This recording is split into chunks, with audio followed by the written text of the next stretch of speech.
What's up guys, Everything Apple Pro here, and a really cool video for you guys. So glow-in-the-dark iPhone 6s Apple logo. So something that was only available on MacBooks, we can now get it on our actual iPhones, and I think this is absolutely really cool. Now, I'm not the first to post about this, but I thought it'd be interesting to share with you guys regardless. So it's not super bright, it's not like, it doesn't stand out like crazy, but it's definitely there. It's very subtle, and that's what I like about it. I would hate for this thing to glow in the dark and blind everyone, but it looks really cool. Definitely not as bright as my MacBook, but it does come in several colors. Am I making any money off of this video? Absolutely not. I'm going to link you guys to the cheapest possible place you can buy this. No matter where you buy it, I promise all of the kits are exactly the same. They come from one place. So I'll link you guys down below. If you guys want to get it faster, I'll have an Amazon link down there. I'm making zero money off of this. Again, I just want to show you guys how to do this. But before I do that, should you? So a little review before we get into how to do it. So this is cheap aftermarket, part you're going to be putting into your iPhone. Obviously, it will void your warranty. That's a given fact. Does this work good? It does work good. For some reason, it dims sometimes. I've heard some people can get bad units, so you have to go and replace this, and it's not a fun process to replace it.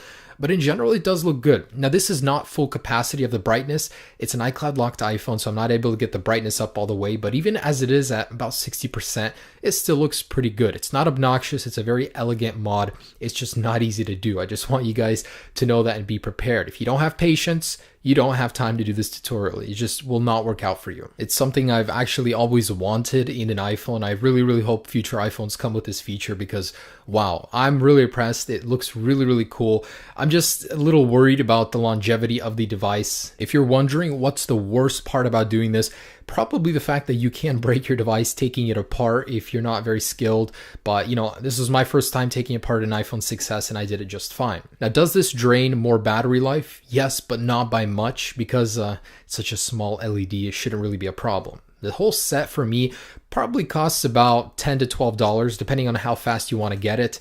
I'll have a link down below for different prices and different speeds. But in general, would I recommend it? No, I would personally not do this, but it does look cool if you're a brave soul. And I just want you guys to know this video guide is only for the 6S, and of course this will void your warranty. So unless you're certain you want to do this, you want to void your warranty, I would say don't do it. I mean, it's fun, it's cool, but at the risk of losing a lot of money, I certainly wouldn't do that. I bought an iPhone iCloud locked, so just so I wouldn't have to worry about it. But anyways, grab a credit card just in case, but you will have a basic tool set with you. First off, remove the 2 bolts underneath the iPhone. Very simple, set those aside. Have a good place to put the bolts. They get lost very easily. I actually lost mine, took so long to find it. But get these guys out on the bottom, and let's move on with the suction cup. So while simultaneously pulling up with the suction cup, use a little pry tool to get in between the glass display and the shell of the iPhone. Go all around the iPhone, and there will be a little seal that you will break. So that is the waterproofing seal. So your iPhone may not be as water resistant after this, after you take it apart. And in general, guys, for the brave souls that do want to attempt this, be very careful. It's very easy to break something inside, so you have to be very patient. If you're not patient, don't attempt this. But just know that this was my first time taking a 6S apart, and I managed just fine. Also, I'm not liable if you break it. I don't care if you buy this or not. If you do this, I'm just showing you how to do it. So first off, there will be a cable attaching the Touch ID to the logic board. Make sure to disconnect that. Don't just yank the screen up, otherwise you'll tear it. Now, there will be a bunch of sticky stuff on the sides. You want to get rid of that.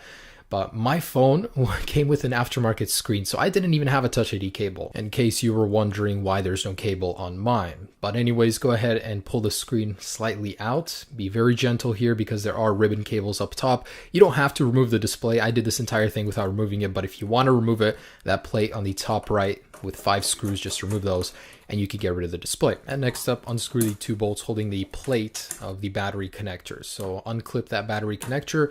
And next is the task of removing the battery. This is the hardest one, guys. This is the worst. So you want to go ahead and remove the sticky tape that's holding the battery, and you got to stretch it out. So away from the battery, keep it low.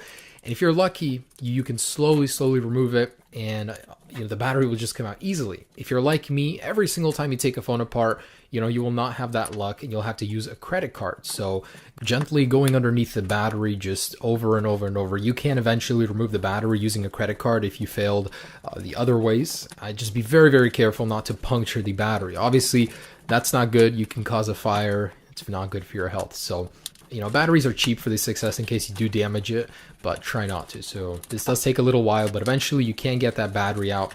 Mine looked pretty bad after removing it, so be careful with this. Anyways, out comes the battery, and I promise that is the hardest part of this whole tutorial. Next, there are 2 stickers holding the Apple logo cut out in place. So remove them, set them aside. We will be using this to secure the glowing one in just a little bit. So next, using a little flathead screwdriver included in your kit, just go ahead and pry it underneath the Apple logo, go all the way around. Try not to deform it too much, just in case you want to put it back eventually. So we're going to go ahead and get this guy out of here. It's very simple. It's just held in by a little bit of glue. Out it comes, and there it is. So next you want to pull out the glowing Apple logo, and it is a little flimsy, so be careful when handling it, but go ahead and peel off the plastic on top of it. It's going to be a lot harder once it's installed. Anyways, go ahead and slide it in. It takes a little bit of fiddling to get it to click, but eventually it'll fit perfectly inside the cutout, and we can go ahead and apply that tape. So that tape we saved, put it on the bottom and the top. Make sure it's secured. It won't go anywhere because the battery will sit on top of it, but you just want to make sure it's secured with that tape. Easy stuff. All right, so pay very close attention with this part. This is easy part, it's done. So let's get into the little bit more difficult stuff. So I want to go ahead and remove the sticker on top of the connections. This is on top of the display. This is where we're going to be taking the power from with the logo. So it doesn't power itself, it uses the power from the LCD. So it does take a little bit more battery life, but it's such a small LED, really it's not going to be that noticeable. So we want to nestle the connector part in the top left of the metal bracket on the display. So it'll look just like that when it sits. It'll sit on top of the connections perfectly. And it takes a little bit to get it in there, but once that's done, we want to go ahead and take the 2 little foam pieces, stack them on top of each other, and we're going to apply them on top of that connector just because it needs a little pressure to activate, to sit on those connections properly. So once you have them stacked, go ahead and apply them on top of that connection, the orange part on that cable. Make sure they sit properly and nice, and then we're going to go ahead and take the other pieces of tape that are included in the little set. Take one of the pieces and go ahead and put it directly over that connector and make sure it sits nice and tight. Apply it, smoothen it out, and then once that's sitting there, we're going to take the other piece and raise it slightly higher. Make sure it's still overlapping with the old piece of tape so it can get some grip. Make sure it looks like that. Okay, so let's go ahead and test it out. Go ahead and put the battery back in, plug it in, apply some pressure to check if the logo is working. If not, you want to fiddle around, make sure the connection is sitting properly. Mine is working fine, so I'm confident now in closing the iPhone back up. And I do have these stickers. So if you don't have battery stickers, you can use double-sided tape, but I would recommend using these because they're very thin. It won't raise the screen at all when trying to close it. So apply them to the back of the battery. These are very cheap, like a few bucks on eBay. And we're going to go ahead and seat the battery back in and plug it in. Now this whole process is pretty daunting. It's not the easiest, but I'm a beginner to taking phones apart and I was able to do it. It's all about having the tools which are included and having the patience. If you're an impatient person, this becomes so much more difficult. So we're going to go ahead and apply the battery, and there will be a little piece of the connection with a fuse. You want to nestle it right between the headphone jack and the port. And then we're going to go ahead and put the connector back on for the battery, screw it in, and the screws, make sure they're in the correct places. The shorter one goes on the right. Anyways, so again, test if the light is working before we close the display back up. So I was able to test that everything was working, and you have to apply some pressure. So when we close the display, the pressure will be there.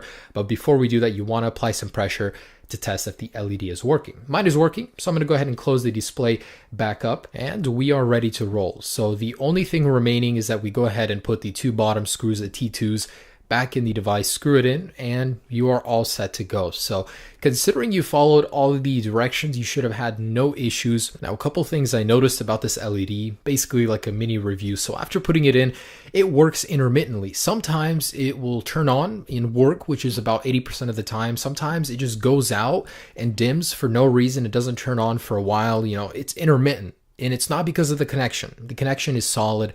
I tested that part. It's just, I really don't know. Maybe it's the OS of the iPhone.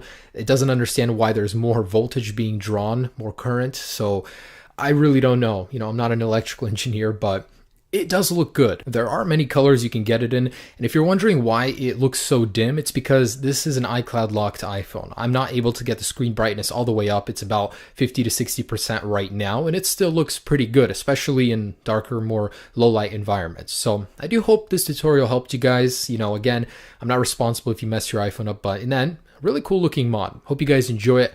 Have a great day. Peace.